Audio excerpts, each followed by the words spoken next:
emphasizing that anyone can get the disease, but that it was really critical to make sure that we focused on channels that actually sought out the population, the sexual and social network where we actually saw disease activity. So it was clear that we needed to have general messages that said, this is how you get monkeypox 1, 2, 3. This is how you can avoid monkeypox 1, 2, 3, and then make sure that we explosively moved it through the community to make sure that they were aware of our messages. And one of the really important things was also to not shy away from being frank and honest with clear language about ways that people can avoid monkeypox exposures.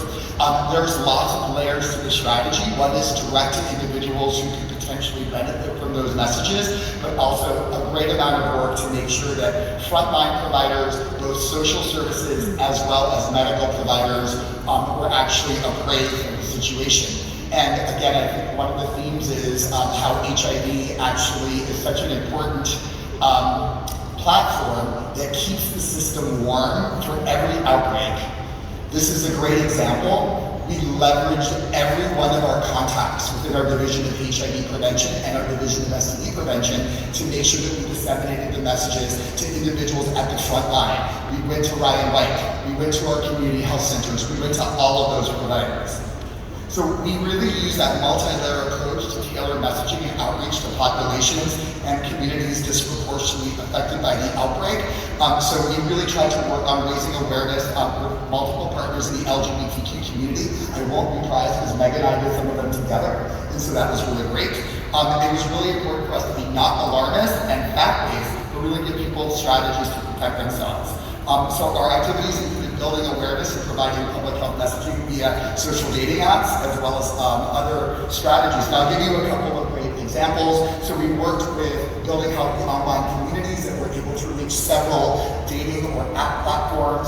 Then CDC also was able to reach some of the platforms they weren't able to reach. I posted a picture there of the Scruff post that we put out. And one of my favorite things that happened was a large clothing company, Nasty Pig, that really markets to the population that potentially is at risk, sent out an email to 500,000 of their email members, and in an amazing CDC twist, it says, it's signed, yours in sodomy, which is not common for things that promote CDC assets. So it's a really fascinating moment of engaging to the community. So we also work with top-level engagement in the LGBT community and beyond. And so this really is about leveraging our years of HIV, and I don't mean CDC's, our years of HIV, STI prevention work and partnerships to make sure that we reach the communities most in need and education and resources. So I think we have learned lots of lessons from the country's response. Clearly, to HIV, clearly we can learn some more.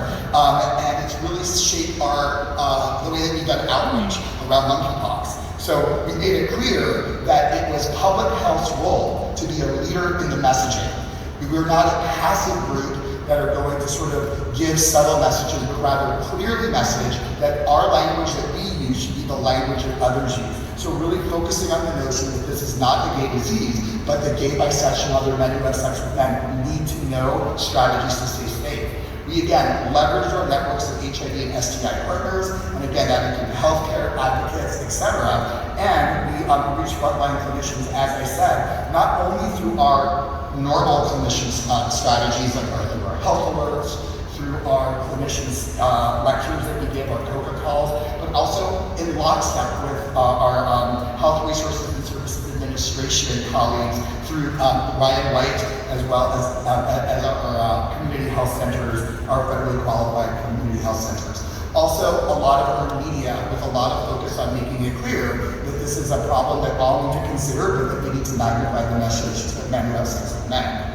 Part of this, and I think Meg talked about this briefly, was really taking a hard reductionist approach to reduce stigma by meeting people where they are to prevent discrimination against the LGBTQ community. Have we done this perfectly? Absolutely not. But have we learned the lessons from HIV and STIs? Yes. So really, while we were to continue the current outbreak, we really thought it was critical to let people know what they need to know about monkeypox so they can make informed choices, a harm reduction strategy, a range of strategies that can prevent exposure.